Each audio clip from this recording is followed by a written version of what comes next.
FCPA, or the Foreign Corrupt Practices Act of 1977, prohibits bribing of government officials not only on US soil but also everywhere outside the United States. Still, big corporations find loopholes and loose ends to circumvent FCPA and engage in corrupt practices of bribing a government official.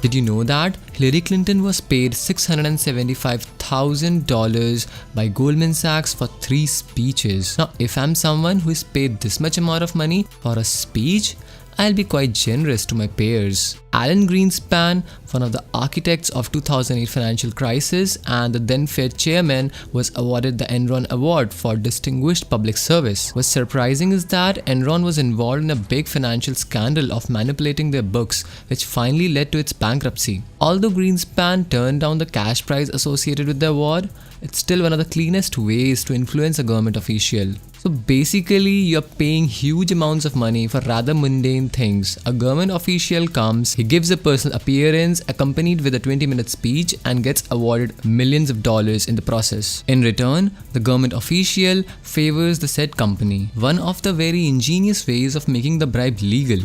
Yes, you heard it right. Legal bribe, this term exists. Now, what happens in the case of legal bribe is one party sues another party and they start a court proceeding. Once the court proceedings start, the two parties settle the case outside the court for an undisclosed amount, where this amount is actually a bribe. This way, the money is fully white and legal. One of the very subtle ways of bribing a US politician is called system of revolving doors.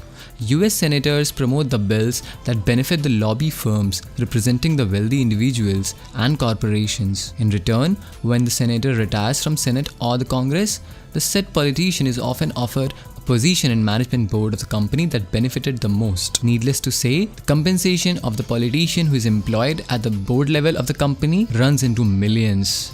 Most of the times, big corporations bribe foreign government officials to gain advantage in landing public contracts with foreign governments or getting some tax benefits in a foreign land. The Organization for Economic Cooperation and Development (OECD) analyzed 427 foreign bribery cases between 1999 and 2014. There were bribes given and taken both in rich and poor countries. According to the data, the number of cases resulting into punishment has fallen since its peak in 2011. It still remains historically high. Walmart made donations to Mexican government of around $16 million in late 2005. Speed store expansions. Generally, these type of corrupt practices exist where the market is highly regulated.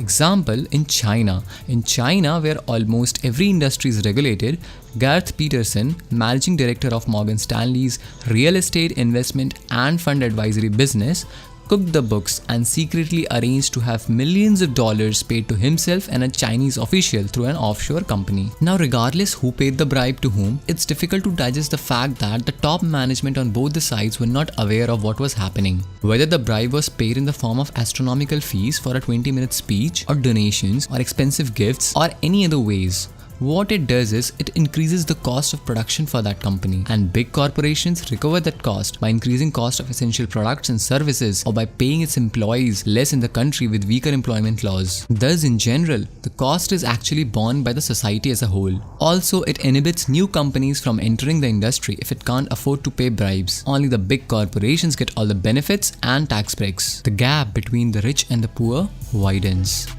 Hi guys, I make videos on any topic that has the word finance in it. Do check out other videos and make sure you subscribe to the channel. Do leave a like and comments are always appreciated.